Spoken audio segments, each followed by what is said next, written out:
និកជននៅថ្ងៃនេះឃើញថាយោធាថៃបានបើកការបាញ់ប្រហារមកលើជនស៊ីវិលរបស់កម្ពុជានៅភូមិព្រៃច័ន្ទឃុំអូ3ជាន់ស្រុកអូជ្រៅខេត្តបន្ទាយមានជ័យវេលាម៉ោងប្រមាណជា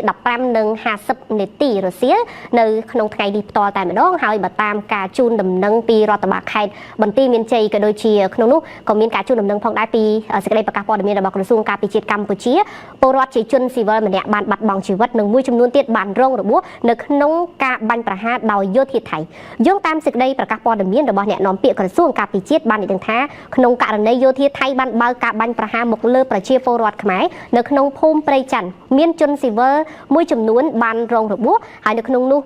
រដ្ឋបាលខេត្តបន្ទាយមានជ័យក៏បានបញ្ជាក់បន្ថែមទៅលើសេចក្តីប្រកាសនោះថាគិតត្រឹមល្ងាចថ្ងៃនេះគឺមានពលរដ្ឋជាជនស៊ីវិលម្នាក់បានស្លាប់ក្រសួងការពារជាតិកម្ពុជាបានបញ្ជាក់បន្ថែមថាការបើកការវាយប្រហារនេះធ្វើឡើងបន្ទាប់ពីយោធាថៃបានធ្វើសកម្មភាពបង្កហេតុជាច្រើនរាប់មិនអស់មកហើយនៅក្នុងចេតនាញុះញង់ដើម្បីនាំទៅដល់ការប៉ះទង្គិចគ្នា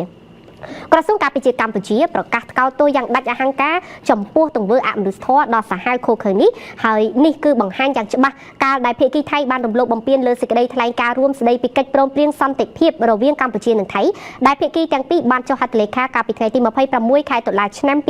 2025ដែលចុះហត្ថលេខាដោយនាយករដ្ឋមន្ត្រីនៃប្រទេសទាំងពីរគឺកម្ពុជានិងថៃក្រោមសាក្សីផ្ទាល់របស់ឯកឧត្តមដូណាល់ត្រាំប្រធានាធិបតីសហរដ្ឋអាមេរិកនិងឯកឧត្តមអាន់វ៉ាអ៊ីប្រាហ៊ីមនាយករដ្ឋមន្ត្រីម៉ាឡេស៊ីនៅក្នុងនាមជាប្រធានអាស៊ាន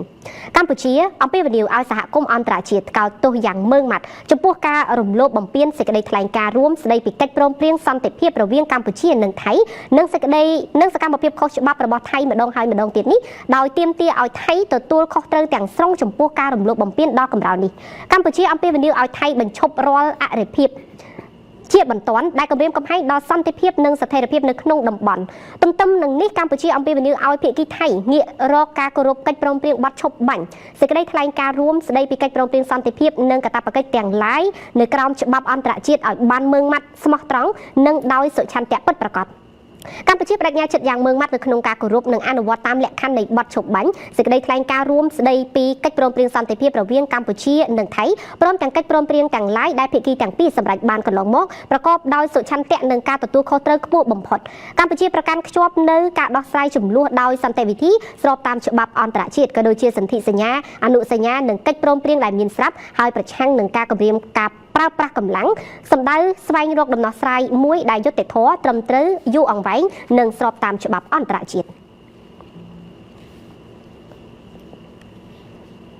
នៅមុននេះបន្តិចដែរសម្ដេចមហាបវរធិបតីហ៊ុនម៉ាណែតនាយករដ្ឋមន្ត្រីនៃព្រះរាជាណាចក្រកម្ពុជាក៏បានប្រកាសថ្កោលទោសយ៉ាងដាច់អហង្ការផងដែរចំពោះអំពើហិង្សាដែលកងទ័ពថៃបានប្រព្រឹត្តមកលើប្រជាពលរដ្ឋជាជនស៊ីវិលស្លូតត្រង់កម្ពុជានៅភូមិព្រៃច័ន្ទនាល្ងាចថ្ងៃទី12ខែវិច្ឆិកានេះបណ្ដាលឲ្យពលរដ្ឋជាជនស៊ីវិលស្លូតត្រង់កម្ពុជាចំនួន3នាក់រងរបួសនិងស្លាប់ម្នាក់និងស្នើឲ្យមានការបើកការស៊ើបអង្កេតឯករាជ្យលើករណីនេះសម្ដេចធិបតីថ្លែងថាទង្វើនេះគឺផ្ទុយទៅនឹងស្មារតីមនុស្សធម៌ក៏ដូចជាការឯកភាពគ្នាកន្លងមកក្នុងការដោះស្រាយបញ្ហាព្រំដែនដោយសន្តិវិធីជាពិសេសការឯកភាពឲ្យយន្តការគណៈកម្មការចម្រុះព្រំដែន JBC ចុះវាស់វែងនិងបោះបង្គោលបណ្ដោះអាសន្ននិងត្រូវរក្សាស្ថានភាពដើមដដែលរហូតដល់ការវាស់វែងត្រូវបានបញ្ចប់និងរងចាំការសម្រេចដោយ JBC សម្ដេចធិបតីស្នើឲ្យភាគីថៃបញ្ឈប់ជាបន្ទាន់នៅការប្រើប្រាស់កម្លាំងមកលើប្រជាពលរដ្ឋស៊ីវិលស្លូតត្រង់កម្ពុជានៅភូមិព្រៃច័ន្ទក៏ដូចជាការប្រើប្រាស់កម្លាំងក្នុងការដោះស្រាយបញ្ហាព្រំដែនរវាងប្រទេសទាំងពីរសម្ដេចធិបតីស្នើសូមឲ្យមានការបើកការស៊ើបអង្កេតដោយឯករាជ្យលើករណីនេះនិងសូមអំពាវនាវឲ្យមានការចូលរួមពីភាគីបរទេសដែលមានជំនាញដើម្បីស្វែងរកការពិតនិងផ្ដល់យុត្តិធម៌ជូនប្រជាពលរដ្ឋដែលរងគ្រោះដោយសារការបាញ់ប្រហារនេះជាមួយគ្នានេះសម្ដេចធិបតីអំពាវនាវឲ្យអាជ្ញាធរដែនដីនិងគ្រប់កងកម្លាំងសមត្ថកិច្ចទាំងអស់ចាត់វិធានការជាបន្ទាន់ក្នុងការការពារប្រជាពលរដ្ឋរបស់យើងជាពិសេសត្រូវគិតគូរលើសុវត្ថិភាពនិងអាយុជីវិតរបស់ពួកគាត់ឲ្យបានជាដាច់ខាតសម្ដេចបានបញ្ជាក់ថាកម្ពុជានៅរក្សាជំហរនៅក្នុងការដោះស្រាយបញ្ហាដោយសន្តិវិធីស្របតាមច្បាប់ក៏ដូចជាស្មារតីនៃសេចក្តីថ្លែងការណ៍រួមទីក្រុងកាឡាឡាំពួរនៅថ្ងៃទី26ខែតុលាឆ្នាំ2025ដើម្បីឈានទៅដល់ការបញ្ចប់ជម្លោះនិងការកសាងសន្តិភាពរវាងប្រទេសទាំងពីរ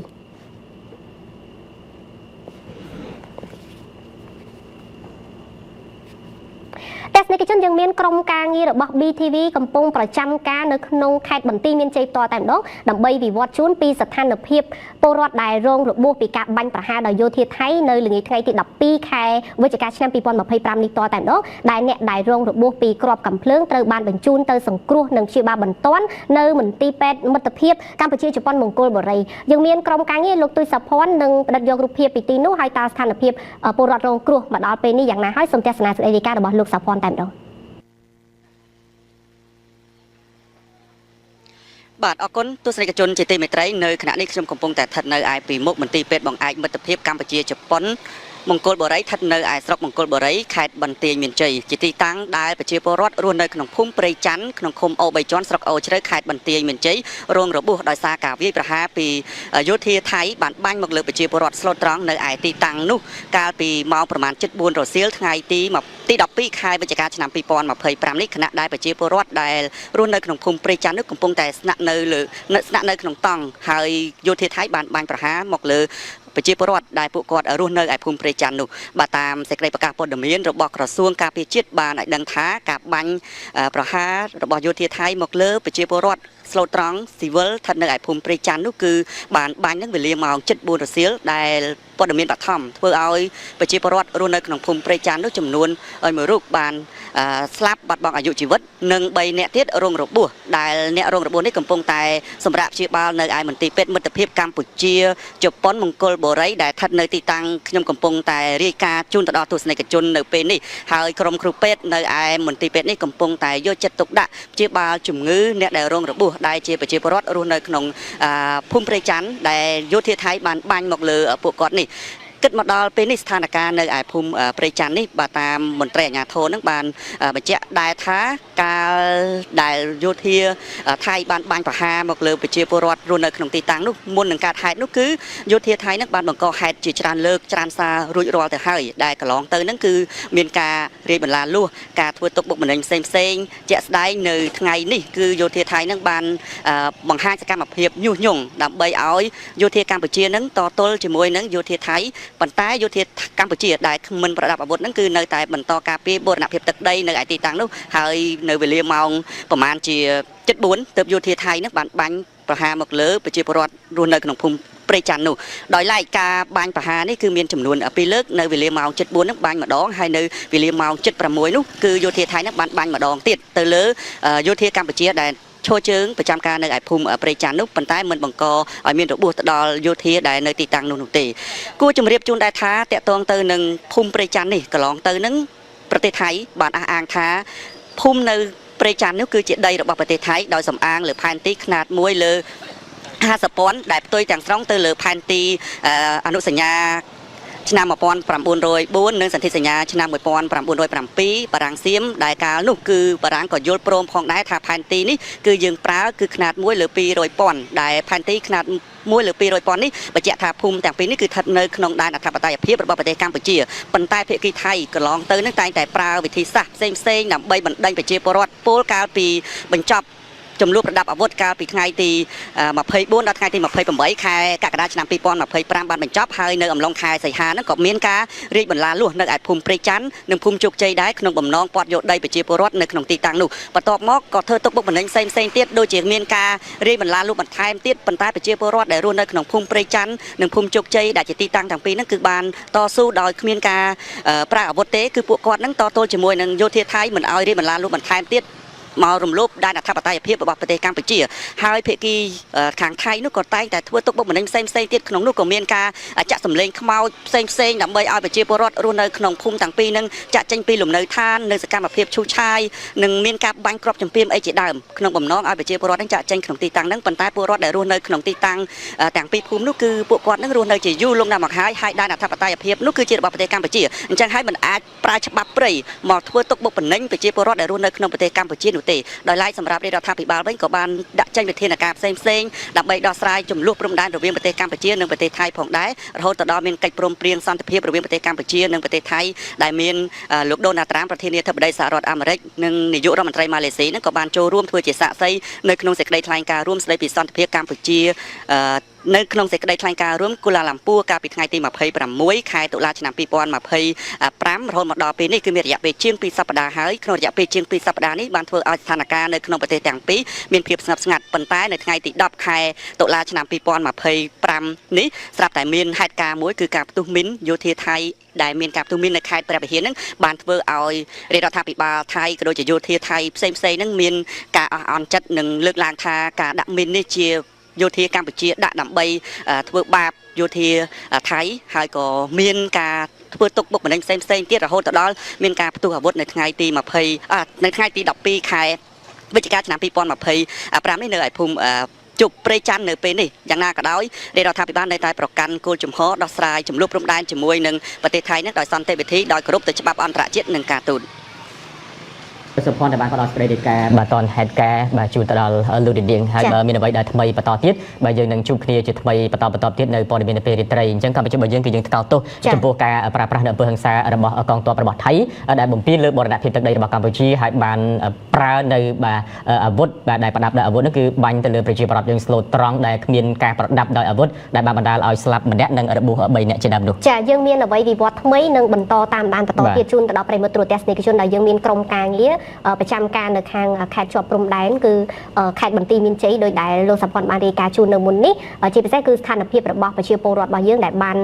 នរងនៅការបាញ់ប្រហារពីកងទ័ពថៃថាតើនឹងមានការប្រែប្រួលយ៉ាងណាទៀតយើងបន្តវិវត្តជូនទៅដល់ប្រិយមិត្តទូរទស្សនិកជននៅពេលក្រោយបាទលោកនាងកាលពីថ្ងៃទី10កន្លងទៅនេះឃើញថាកងទ័ពរបស់ថៃចំនួន2នាក់ដែលបាទនៅតំបន់ព្រំដែនគឺទទួលរងបាទការផ្ទុះនៅមីនដែលបាទសល់ពីសម័យសង្គ្រាមលើទឹកដីរបស់កម្ពុជាដែលផ្ដើមឲ្យមានការចោទប្រកាន់មកលើព្រះរាជាណាចក្រកម្ពុជាថាបានដាក់នៅមីនជាថ្មីកម្ពុជាបានបញ្ជាក់អំពីជំហររបស់ខ្លួនក្នុងនាមជារដ្ឋភាគីអនុសញ្ញាអូតាវ៉ាមិនបានប្រើប្រាស់មីនថ្មីប្រឆាំងទៅនឹងមនុស្សដោយការចោទប្រកាន់របស់ភាគីថៃនោះឡើយអាជ្ញាធរកម្ពុជាគ្រប់គ្រងសកម្មភាពកម្ចាត់មីននិងសង្គ្រោះជនពិការដោយសារមានអាជ្ញាធរមីននៅថ្ងៃនេះបានចេញសេចក្តីប្រកាសព័ត៌មានសម្ដែងការសោកស្ដាយចំពោះសារព័ត៌មានរបស់ថៃមួយចំនួនដែលបានផ្សព្វផ្សាយនៅក្នុងចេតនាចោទប្រកាន់និងបង្ខូចកេរ្តិ៍ឈ្មោះកម្ពុជាថាបានប្រើប្រាស់និងដាក់មីនថ្មីក្នុងខណៈដែលកម្ពុជាកំពុងខិតខំប្រឹងប្រែងលុបបំបាត់ក្របមីននិងទុកវេទនារបស់សហគមន៍ដែលបង្កឡើងដោយមីននិងសម្ដៅជាផ្ទុះពីសង្គ្រាមព្រមទាំងទទួលបាននូវការវិតម្លៃខ្ពស់ពីសហគមន៍អន្តរជាតិថាជាប្រទេសគំរូនិងឈានមុខក្នុងវិស័យសកម្មភាពមីនសកលការចោទប្រកាន់ដែលគ្មានមូលដ្ឋាននេះក៏បានប៉ះពាល់ដល់ការប្រឹងប្រែងនៃក្រុមការងារសម្របសម្រួលរួម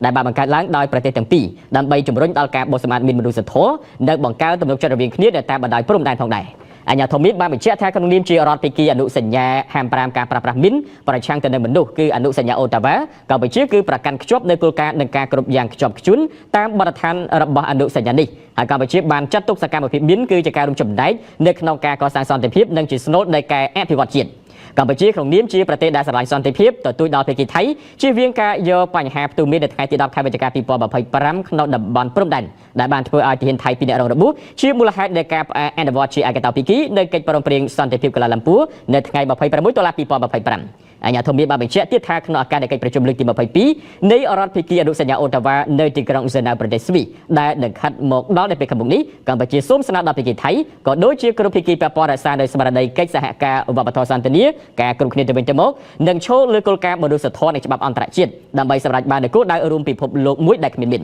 ចេតនាចោទប្រកាន់ណាមួយដែលគ្មានការពិតឬការស៊ើបអង្កេតច្បាស់លាស់ឬការប្រើប្រាស់មីនដើម្បីបម្រើដល់នយោបាយអាចនឹងបំផ្លាញដល់ទំនុកចិត្តរវាងគ្នានឹងគ្នាធ្វើឲ្យអាប់អោនដល់កិត្តិយសរបស់រដ្ឋភាគីនិងស្មារតីនៃអនុសញ្ញាអូតាវ៉ាជាថ្មីម្ដងទៀតក្នុងនាមជាប្រទេសដែលបានគាំទ្រយ៉ាងមុតមាំនិងជារដ្ឋភាគីនៃអនុសញ្ញាអូតាវ៉ាកម្ពុជាមិនបានប្រើប្រាស់ហើយនឹងមិនប្រើប្រាស់មីនថ្មីនោះឡើយ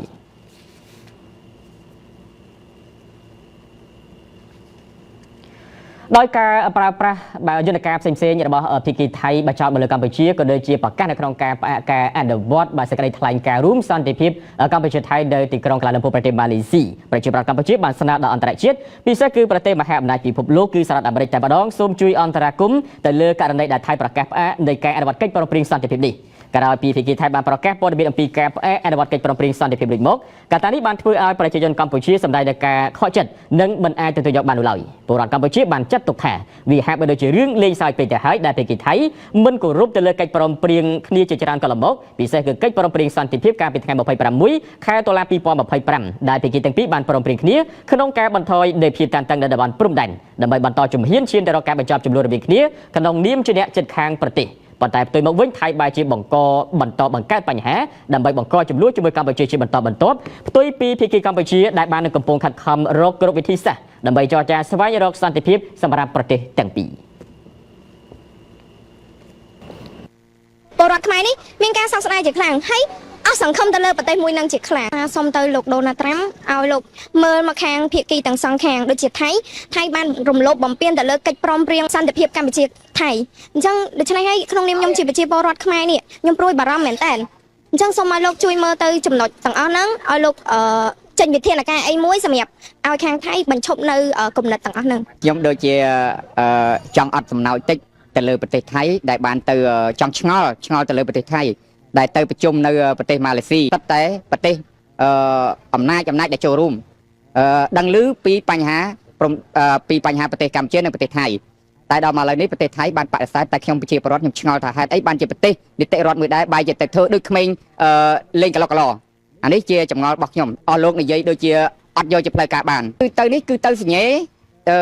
ដោយដៃខ្លួនឯងកិច្ចព្រមព្រៀងនៅទីក្រុងនៅប្រទេសម៉ាឡេស៊ីទាំងអស់គ្នាអញ្ចឹងក្នុងនោះក៏មានប្រទេសមហាអំណាចធំដែលចូលរួមដឹងឮពីការឈប់បាញ់និងការចរចានិងការសន្តិភាពរបស់ប្រទេសទាំងពីរដែរខ្ញុំបានមើលព័ត៌មានថាថ្ងៃ12នេះនឹងប្រឡែងដោះលែងវីរៈកងទ័ពយើងទាំង18នាក់តែមកដល់ម៉ោងនេះបែរជាថៃយកលេសដែលជន់មាននៅប្រទេសខ្លួនឯងចោទជាប្រទេសកម្ពុជាអ្នកដាក់មានឲ្យប៉ះពាល់ទៅលើទាហានរបស់ខ្លួនឯងហើយអត់ដោះលែងអញ្ចឹងសូមឲ្យមើលត្រឡប់ទៅក្រៅវិញក្នុងនាមជាអ្នកដឹកនាំប្រទេសមួយដែរធ្វើឲ្យច្បាស់កុំឲ្យគេរិះគន់កុំឲ្យគេថាទៅថាអ្នកដឹកនាំប្រទេសថៃមួយដែរបែរជាទៅបដិទ្ធរឿងយករូបភាពគ្រប់រូបភាពទាំងអស់មកដាក់លើប្រទេសកម្ពុជាក្នុងនេះប្រជាពលរដ្ឋក៏នៅតែជឿជាក់តាំងពីសម្ដេចបបរសម្ដេចតេជោរហូតមកដល់បបរតាប្តីក៏ប្រជាពលរដ្ឋទូទាំងប្រទេសនេះគឺជឿជាក់1000%បាទក្នុងការដឹកនាំរបស់សម្ដេចទាំងពីរទ្វេដោះស្រាយប្រទេសជាតិគឺមិនឲ្យមានបញ្ហាប្រទេសណាដែលមានសង្គ្រាមគឺវេទនាហើយពួកយើងឆ្អែតហើយរបបនោះមកគឺយើងឆ្អែតអញ្ចឹងម្ដងនេះគឺសុខសន្តិភាពប៉ុណ្ណេះបងប្អូនទទួលទានបានច្រើនរស់បានស្រួលគូបញ្ជាក់ថាការប្រកាសផ្អាកការអនុវត្តកិច្ចព្រមព្រៀងសន្តិភាពនិងផ្អាកការដោះលែងវីរៈកងទ័ពទាំង18រូបពីសំណាក់រដ្ឋាភិបាលថៃធ្វើឡើងបន្ទាប់ពីយោធាថៃ2រូបបានដែលជាប់មានផ្ទុះក្នុងតំបន់បន្ទាត់ព្រំដែនក្នុងទឹកដីរបស់ប្រទេសថៃបណ្ដាលឲ្យរបួសធ្ងន់ដល់ភាគីថៃបានចោទប្រកាន់ទាំងខុសការពិតថាឧបទ្ទវហេតុដែលជាប់មាននេះគឺជាការរៀបចំរបស់ភាគីកម្ពុជាដើម្បីសម្លាប់កងទ័ពរបស់ខ្លួនទៅវិញក្រោយពីកន្លងទៅនេះថៃយកលេសនៅការជន់មានរបស់កងទ័ពរបស់ខ្លួនដែលនឹងផ្អាកនៅការអនុវត្តកិច្ចព្រមព្រៀងសន្តិភាពថ្ងៃទី26ខែតុលាឆ្នាំ2025នោះគឺប្រជាពលរដ្ឋខ្មែរដែលកំពុងរស់នៅក្រៅប្រទេសក៏បង្ហាញការសោកស្ដាយដូចគ្នាដែរនៅថ្ងៃទី12ខែវិច្ឆិកានេះលោកហ៊ុនវ៉ានីតរស់នៅសហរដ្ឋអាមេរិកដែលតាមដានស្ថានភាពព្រំដែនកម្ពុជាថៃជាប្រចាំបានលើកឡើងថារដ្ឋាភិបាលថៃមិនគួរយកលេសបញ្ហាទាហានខ្លួនជន់មានរបួសមកបង្កភាពតានតឹងជាថ្មីនៅព្រំដែនកម្ពុជាថៃឡើយហើយរហូតដល់មានការប្រកាសផ្អាកអនុវត្តកិច្ចព្រមព្រៀងសន្តិភាពរវាងគ្នានោះលោកបានសម្ដែងការសោកស្ដាយនៅការសម្រេចចិត្តរបស់ភាគីថៃប៉ុន្តែក៏មិនមានការព្រួយបារម្ភនោះទេដោយសារកម្ពុជាមានសុចរិតភាពក្នុងការគោរពកិច្ចព្រមព្រៀងសន្តិភាពបានយ៉ាងខ្ជាប់ខ្ជួនហើយមួយវិញទៀតកម្ពុជាមានមិត្តបរទេសច្រើនរួមទាំងមហាអំណាចមានប្រទេសអាមេរិកនិងចិនជាដើមដែលតែងតែនៅតាមដានតាក់ទងជាមួយនឹងការអនុវត្តនៅកិច្ចព្រមព្រៀងសន្តិភាពនេះហើយក្នុងនាមពលរដ្ឋខ្មែរនៅក្រៅប្រទេសសូមអំពាវនាវដល់អន្តរជាតិជួយអន្តរាគមន៍ឲ្យភាគីថៃបន្តគោរពកិច្ចព្រមព្រៀងហើយនឹងដាក់លិខិតទៅលោកដូណាល់ត្រាំជួយអន្តរាគមន៍ផងដែរពិសេសលោកដូណាល់ត្រាំជួយអន្តរាគមន៍ឲ្យថៃបន្តគោរពកិច្ចព្រមព្រៀងច្បាស់ហើយអាវុធរបស់ខ្ញុំមានអីទេបងប្អូនទាំងអស់ប្រហែលជាបានដឹងខ្លះខ្ញុំមានសំណាងបានទទួលលិខិតពីលោកប្រធានាធិបតីដូណាល់ត្រាំចំនួន2ធ្វើត្បិតតែលោកពុំបានសរសេរឲ្យក្បោះក្បាយដោយអ្វីដែលខ្ញុំបានទាមទារទៅលោកសុំលោកប៉ុន្តែខ្ញុំធ្លាប់បានពន្យល់ហើយខ្ញុំសរសេរម្ដងសរសេរ5 6ប្រធានបទសម្បត្តិទី1ក៏ដូចគ្នាសម្បត្តិទី2ក៏ដូចគ្នាលោកឆ្លើយមកតែប្រធានបទមួយគត់សម្បត្តិទី2ក៏តែប្រធានបទមួយគត់ទី1លោកឆ្លើយពី tariff ពីតាក់ពីពន្ធលោកបានពន្យល់ខ្ញុំយ៉ាងក្បោះក្បាយបំផុតសម្បត្តិទី2គឺលោកនិយាយពីការបាត់បង់ Charlie Kirk ដែលលោកស្រឡាញ់ខ្លាំងមែនទែនប៉ុន្តែនៅក្នុងសម្បត្តិមួយខ្ញុំនិយាយពីរឿងខ្មែរយើងច្រើនណាស់ច្រើនរឿងមែនទែនលោកបានឃើញអ្វីដែលខ្ញុំឆ្លាតឆ្លែងប្រាប់លោកបើមិនជាខ្ញុំនិយាយទៅខុសគន្លងនយោបាយរបស់លោកខុសនៅអ្វីដែលសហរដ្ឋអាមេរិកកំពុងតែអនុវត្តគឺលោកមិនឆ្លើយមកខ្ញុំទេលោកមិនឆ្លើយមកខ្ញុំដាច់ខាតខ្ញុំរំខានទៅដល់អ្វីដែលលោកកំពុងតែរវល់ផងឥឡូវនេះ នៅលើសំណួរទី3នេះខ្ញុំរងចាំប្រហែលជាមួយថ្ងៃឬ2ថ្ងៃទេពីព្រោះនៅសហរដ្ឋអាមេរិកលោកកំពុងតែរវល់ខ្ញុំកំពុងតែមានសេចក្តីត្រេកអរថាការបិទរដ្ឋាភិបាលដោយគណៈបកមួយចំហៀងទៀតនោះប្រហែលជានឹងអាចបើកឡើងវិញនៅក្នុងមួយថ្ងៃឬ2ថ្ងៃនេះនៅពេលនោះខ្ញុំនឹងញ៉ាំរបស់ខ្ញុំទៅមួយទៀតលើកដៃបួងសួងពន្យល់ប្រាប់លោកតើខ្មែរមានហេតុផលអ្វីទៅដាក់មីនដែលនៅតែមួយថ្ងៃ2ថ្ងៃទៀតគេសន្យាថាគេលែងវីរៈកងពលរបស់យើងទាំង18នាក់នោះមកហើយគេនឹងសន្យាថាគេដកទ័ពទីនឹងអស់តើយើងចង់ទៅធ្វើសង្គ្រាមជាមួយប្រទេសគេធំ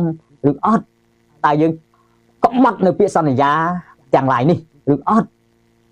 គូបញ្ជាក់ថាលោកអនុទាននាយករដ្ឋមន្ត្រីថៃកាលពីពេលថ្មីនេះបានប្រកាសផ្អាកអនុវត្តកិច្ចព្រមព្រៀងសន្តិភាពរវាងកម្ពុជាថៃដែលធ្វើឡើងកាលពីថ្ងៃទី26ខែតុលាឆ្នាំ2025នៅប្រទេសម៉ាឡេស៊ីដែលមានលោកដូណាល់ត្រាំនិងនាយករដ្ឋមន្ត្រីរបស់ម៉ាឡេស៊ីនិងជាប្រធានអាស៊ានលោកអាន់វ៉ាអ៊ីប្រាហ៊ីមធ្វើជាសាក្សីឆ្លើយតបទៅនឹងការប្រកាសនេះរាជរដ្ឋាភិបាលកម្ពុជាតាមរយៈក្រសួងការពារជាតិនិងក្រសួងការបរទេសនិងសហប្រតិបត្តិការអន្តរជាតិបានចេញសេចក្តីថ្លែងការណ៍ប្រាប់ទៅអន្តរជាតិពីកង្វល់និងក្តីព្រួយបារម្ភពាក់ព័ន្ធនឹងបញ្ហានេះក្រោយពីថ្នាក់ដឹកនាំរបស់ប្រទេសថៃបានប្រកាសផ្អាកនៃការអនុវត្តនៅកិច្ចព្រមព្រៀងសន្តិភាពកម្ពុជាថៃជាឯកតោភាគីក្នុងនោះអ្នកវិភាគនយោបាយនៅកម្ពុជាបណ្ឌិតយ៉ងពៅបានយល់ឃើញថាថៃកំពុងបង្ហាញនូវភាពអសិលធម៌ចំពោះច្បាប់អន្តរជាតិនិងចេតនាឈ្លានពានកម្ពុជាការប្រកាសអនុវត្តនៅកិច្ចព្រមព្រៀងសន្តិភាពកម្ពុជាថៃនៃការផ្អាកពីភាគីថៃនេះដែលបានចុះហត្ថលេខាដោយនាយករដ្ឋមន្ត្រីទាំងពីរមានហត្ថលេខីជាសាក្សីដ៏សំខាន់ពីសម្ដេចអាយដាមដូណាល់ត្រាំនិងនាយករដ្ឋមន្ត្រីម៉ាឡេស៊ីអាន់វ៉ាអ៊ីប្រាហ៊ីមកាលពីថ្ងៃ26តុលា2025បណ្ឌិតយ៉ងពៅអ្នកជំនាញភូមិសាស្ត្រនយោបាយនៃរាជមន្ត្រីសភាកម្ពុជាបានរំលឹកថាអស់រយៈពេលប្រមាណជាង100ឆ្នាំមកហើយថៃនៅតែជាប្រទេសដែលមានឥរិយាបថទុច្ចរិតអសិលធម៌ចំពោះច្បាប់អន្តរជាតិទង្វើអសិលធម៌ចំពោះច្បាប់អន្តរជាតិជាពិសេសថ្មីនេះគឺសេចក្តីប្រកាសរួមដែលមានសហរដ្ឋអាមេរិកនិងម៉ាឡេស៊ីរួមទាំងមានការចូលច្រែងពីសាធារណប្រជាជនផងមានន័យថាថៃហាក់ដូចជាមិនអោយតម្លៃសូម្បីតែលោកប្រធានាធិបតីដូណាល់ត្រាំប្រធានាធិបតីសហរដ្ឋអាមេរិកនិងលោកអាន់វ៉ាអ៊ីប្រាហ៊ីមជាប្រធានអាស៊ាននេះគឺថៃហាក់ដូចជាមានការប្រមាថមួយការហត្ថលេខីរបស់អិសរាជជនកម្ពុជាពិភពលោកទាំងអស់នេះថៃមិនបានសម្ដែងនឹងការគោរពទេហើយយើងក៏លេចមើលថាការដែលមិនគោរពនេះគឺហេតុផលមិនសមរម្យតតែសោះពីព្រោះយកបញ្ហាទៅហ៊ានខ្លួនឯងជន់មីននៅក្នុងទឹកដីដែលជាទឹកដីរបស់កម្ពុជាដែលមីនទាំងអស់នោះវាមាននៅក្នុងសង្គ្រាមស៊ីវិលរបស់កម្ពុជាពោលគឺជន់មីននៅថ្ងៃទី10វិច្ឆិកាឆ្នាំ2025ចិត្តប្រាសាទព្រះវិហារដែលជាតំបន់ប្រទាញបតុងរវាងភាគីខ្មែរសម័យសង្គ្រាមអញ្ចឹងថៃបានក៏ក្លើនរលចូលបំពេញខ្លួនឯងហើយយកលេសនេះមកចោទថាកម្ពុជា